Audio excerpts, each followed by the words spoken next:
எப்பா சாமி, ஒரே சத்தமாக இருக்குது. சத்தத்துக்கான காரணம் என்னென்னு பார்த்தீங்கன்னா, ஒரே போராட்டமாக இருக்குது.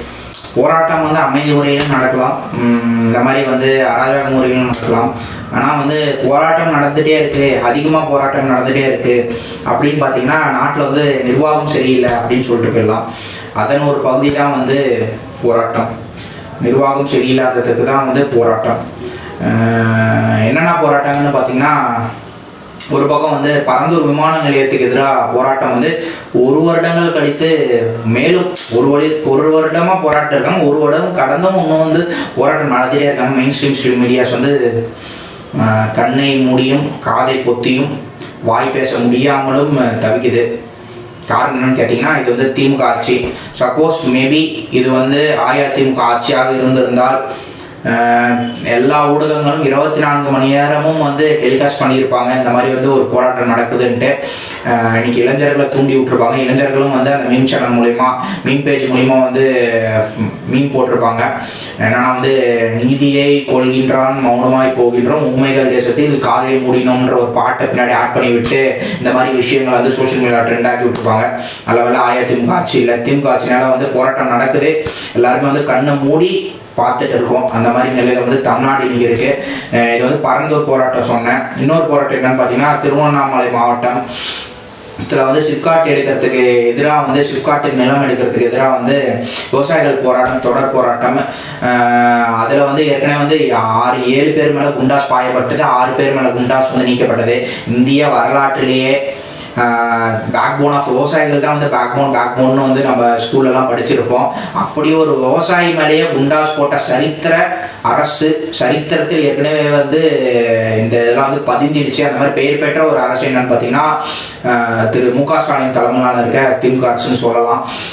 இன்னொரு பக்கம் பார்த்தீங்கன்னா அனைத்து அரசு ஊழியர்கள் போராட்டம், குறிப்பாக சொல்லலாம் போக்குவரத்து துறை போராட்டம், மருத்துவர்கள் போராட்டம், செவிலியர்கள் போராட்டம், டெட் ஆசிரியர்கள் போராட்டம். இன்னும் இதெல்லாம் ஒரு துறை விட்டுருந்தா அந்த துறையை நான் மறந்துருப்பேனே தவிர அந்த துறைக்காரங்களும் போராட்டம் நடத்திட்டு தான் இருக்காங்க, ஈபிக்காரங்களும் நடத்திட்டு தான் இருக்காங்க. அதனால் போராட்டம் நடத்தாத துறையும் இல்லை, போராட்டம் நடத்தாத மக்களும் இல்லை. அதனால் திமுக அரசுக்கு எதிராக தொடர்ந்து போராட்டம் நடந்துகிட்டே இருக்குது. நான் ஏன் சம்மந்தமே இல்லாத போராட்டத்தை பற்றி பேசுகிறேன் அப்படின்னு பார்த்தீங்கன்னா, இன்னுமே சம்மந்தமே இல்லாத இன்னொன்று பற்றி பேச வேண்டிய கட்டாயத்தில் இருக்கேன். சிங்கப்பூர் சலூன்ற ஒரு ஆகச்சிறந்த படத்தை பார்த்துட்டு வந்தேன். படம்லாம் நல்லா தான் இருந்தது. படம் பார்த்துட்டே இருக்கும்போது செகண்ட் ஹாஃபுக்கு அப்புறம் சில பேர் போயிடலாம், என்ன படம் பார்த்தவங்க சொன்னாங்க நம்ம வெளியே போயிடலாம். அதாவது செகண்ட் ஹாஃப் முடியறதுக்கு கொஞ்ச நேரம் முன்னாடி சொன்னாங்க இப்போ நம்ம வெளியே போயிடலாம், எப்படியும் அந்த சலூன் கடை இவருக்கே தரப்பட்டோம். நான் இருந்தேன். ஏன்னா எப்படி அந்த சலூன் கடையை அந்த ஓனரான ஆர்ஜே பாலாஜிக்கே தந்துருவாங்க, எப்படி அதை மீட் எடுப்பார். ஏன்னா எல்லாமே அந்த படத்தில் கடைசி ஸ்விட்ச் சீனில் எல்லாத்தையும் டெமாலிஷ் பண்ணுறதுக்கான ஆர்டர் வந்திருக்கும். அப்பயும் எப்படி அதை மீறி தந்துருவாங்க. ஏன்னா நமக்கு தெரியும், ஏற்கனவே பரந்தூர்லேயே 1 வருஷம் கடந்து போராட்டம் நடத்திட்டு இருக்காங்க. அதுக்கெல்லாம் யாருமே குரல் கொடுக்கல. குரல் கொடுத்துருந்தாலும் அந்த குரல் நசுக்கப்பட்டு இருந்தது, ஊடகங்கள்ல வெளியே வரல. அப்படி இருக்க பட்சத்தில் இந்த ஆர்ஜே பாலாஜிக்கு எப்படி அந்த சலூன் கடை கிடைக்கும்? சிங்கப்பூர் சலூன் கடை எப்படி அவர் ஓனர் உரிமை கொண்டாடுவாரு, எப்படி டெமாலிஷ் பண்ணாம தடுப்பாங்க அப்படின்றதுக்காக நான் வெயிட் பண்ணிட்டே இருந்தேன். ஏற்கனவே படம் பார்த்தவங்க அப்பயே சொன்னாங்க போயிடலான்ட்டு. ஆனால் அந்த படத்துல நடந்த நிகழ்வு என்னன்னு பார்த்தீங்கன்னா, முதல்வர் கிளிப்பிங்ஸே யூஸ் பண்ணியிருக்காங்க. அவர் கையெழுத்து போடுறாராம் ட்விட்டர்ல, இதெல்லாம் ட்ரெண்டிங் ஆனவொன்னே சிங்கப்பூர் சலூனை இடிக்காதீங்க, டெமாலிஷ் பண்ணாதீங்க, அந்த மக்களுக்கே கொடுத்துருங்கன்ட்டு. இதெல்லாம் ஒரு அரசு இயந்திரம் தன் கையில் இருந்தால் அந்த ஃபுட்டேஜில் எதற்கு முதல்வர்களோட ஃபுட்டேஜ் யூஸ் பண்ணியிருக்கீங்க? அது ஒன்று. ஏன்னா ரெட் ஜெயின்ட்னால யூஸ் பண்ணியிருப்பீங்களா என்னன்னு தெரியல. அதில் கூட ஒரு விளம்பரமா அரசியல் செய்யறதுக்கு மூலத்தனம் நிறைய தேவைப்படுது. என்னன்னு பார்த்தீங்கன்னா பேச்சாளர்கள் தேவை, சிறந்த கொள்கைகள் தேவை, மக்களை கவர்ற மாதிரி கொள்கைகள் தேவை. அதுக்கப்புறம் சிறந்த ஆட்சி ஏற்கனவே செஞ்சிருந்த சிறந்த ஆட்சிக்கான நிர்வாகம் அமைத்திருக்க வேண்டும், சிறந்த தலைவர்கள் தேவை. இந்த மாதிரியான பல தேவைகள் இருக்கு ஒரு அரசியல் கட்சியா செயல்படணும்னா. ஆனால் திமுக அரசு இது எதுவுமே இல்லாம விளம்பரத்தை மட்டுமே வைத்து மூலத்தனமா வைத்து ஆட்சி செய்யறாங்கன்றதை இதன் மூலம் நிரூபிக்கப்பட்டிருக்கு. சிங்கப்பூர் சலூன் ஒரு மூவில எதுக்கு முதல்வர் அவர்களோட ஃபுட்டேஜ் நீங்க யூஸ் பண்ணிக்க, எதுக்கு சிஎம் அவர்கள் கையெழுத்து போடுறாங்கன்னா, ஏதோ ஒரு சிஎம் ரேண்டம் சிஎம் ஒரு நடிக்கிறதுக்கு எத்தனையோ பேர் இருக்காங்க, அவங்கள நடிக்க வச்சு இந்த மாதிரி கையெழுத்து போடுறாங்க. நீங்க அந்த சிங்கப்பூர் சலூன் அவருக்கே ஒப்படைச்சிட்டாங்க, டெமாலிஷ் பண்ணாம யூஸ் பண்ணிடலாம். அதை விட்டுட்டு சம்மந்தமே இல்லாத அந்த படத்துல முதல்வர் அவரோட ஃபுட்டேஜ் அவர் சைன் போடுற மாதிரி கிளிப்பிங்ஸ் போடுறது என்ன, அவர் கார்ல இருந்து வர மாதிரி கிளிப்பிங்ஸ் ஆட் பண்றது என்ன, இதெல்லாம் எதுக்கு? மக்கள்கிட்ட என்ன சொல்ல வரீங்க, இவர் வந்து போராட்டம் நடத்தினா போராட்டத்துக்கு வந்து இவர் வந்து மதிப்பளிக்கிறாருன்னு சொல்ல வரீங்களா? ஏற்கனவே அப்போ வந்து இந்த போராட்டத்துக்கான மதிப்புலாம் எங்கே போயிடுச்சு? பரந்தூருக்கு இன்றைக்கும் போராட்டு தான் இருக்காங்க. அதே மாதிரி வந்து திருவண்ணாமலையில் இன்னுமே வந்து போராட்டே தான் இருக்காங்க சிப்காட் எதிராக. எங்கள் விளைநிலத்தை என்எல்சி வந்து விளைநிலத்தில் வந்து ஏற்கனவே பயிர் வந்திருக்கு, இன்னும் ஒரு மாதம் 2 மாதம் விட்டு இருந்தால் வந்து நெல் விளைஞ்சிருக்கும். அந்த இடத்துல வந்து சிப்காட்டை அங்கேயும் வந்து என்எல்சி உருவாக்குறதுக்காக அதையும் வந்து பயிரை நாசம் பண்ணதெல்லாம் வந்து எங்கன்னா பார்க்க முடிஞ்சதா? இந்த இப்போ ஏதோ ஒரு ஆட்சியில் கடந்த ஆட்சியில் எங்கன்னா பார்க்க முடியுதா? இந்திய வரலாற்றில் எங்கன்னா பார்க்க முடிஞ்சதா? அந்த மாதிரி வந்து ஒரு போராட்டத்தையே வந்து மூடி மறைக்கிற ஒரு ஆட்சியாக தான் திமுக அரசு இருக்கு. ஆனால் வந்து விளம்பரத்தில் மட்டும், அதாவது படத்துலையும் வந்துட்டாங்க. இன்னைக்கு படத்தில் மட்டும் வந்து இவர் வந்து ஆகஸ்ட் தான் முதல்வர் போல வந்து தோற்றம் வந்து கொடுக்குறாங்க. இதை பற்றி பேசி அவங்க யாரை வந்து எடுத்து சொல்லுவாங்களா சொல்ல மாட்டாங்களான்னு தெரியல. அதுக்காக தான் அந்த வீடியோ.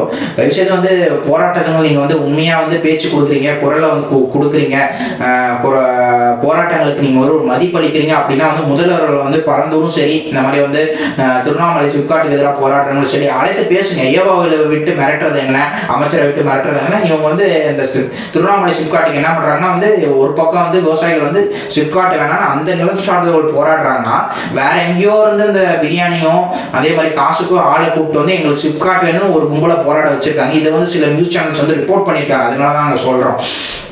அப்படி இருக்க பட்சத்தில் இந்த மாதிரி விஷயங்களை வந்து நேரடியான விஷயங்களை, முதல்வர்னா யாருங்க?